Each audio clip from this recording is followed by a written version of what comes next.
نقصان ٹوٹے اور گھاٹے سے کون ہے جو بچنا نہیں چاہتا؟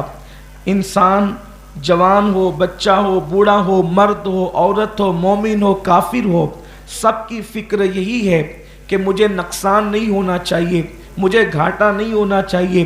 علم کی دنیا میں بھی نقصان نہیں، تجارت کی دنیا میں بھی نقصان نہیں، اسی طریقے سے جو ہے دنیا میں بھی نقصان نہیں، اور دنیا کے کاروبار میں بھی نقصان نہیں، عمر میں بھی نقصان نہیں، مال میں بھی نقصان نہیں، اولاد میں بھی نقصان نہیں، مگر قرآن ارشاد فرماتا ہے وَالْعَصْرِ إِنَّ الْإِنسَانَ لَفِي خُسْرٍ، زمانے محبوب کی قسم بے شک انسان گھاٹے میں ہے۔ اللہ تبارک و تعالیٰ نے فرمایا سب انسان گھاٹے میں ہے، یعنی کوئی منافع میں نہیں ہے، سب کو گھاٹا ہی گھاٹا ہے، نقصان ہی نقصان ہے۔ اسی لیے غالب یوں بیان کرتے ہیں ڈبایا مجھ کو ہونے نے، نہ میں ہوتا تو کیا ہوتا۔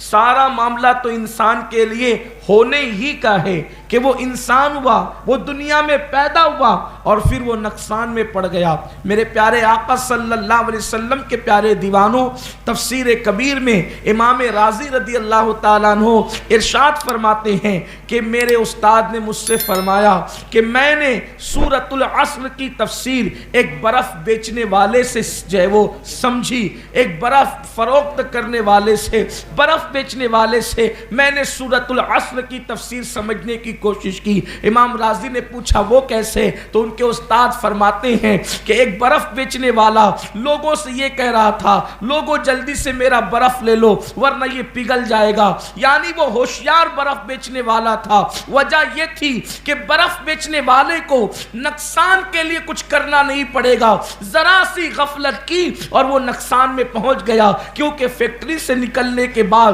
برف مسلسل پگھلتا ہی رہتا ہے، برف کبھی بڑھ نہیں سکتا، وہ پگھلتا ہی رہے گا۔ تو وہ پگھلنے والے برف پر اگر غفلت کرے گا تو اس کا مال پانی بن کر کے بہ جائے گا، غفلت ہی اس کا سب سے بڑا نقصان ہے۔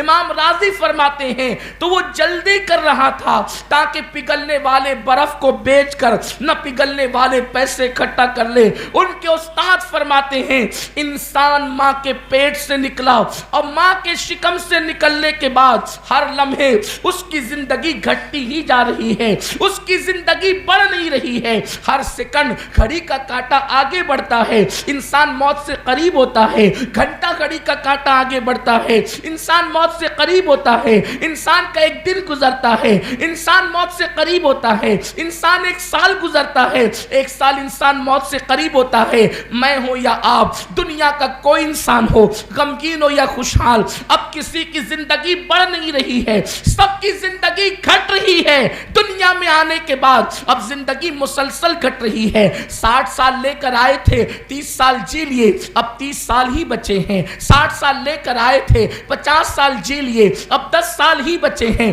قرآن کہتا ہے ان الانسان لفی خسر، بے شک انسان گھاٹے میں ہے۔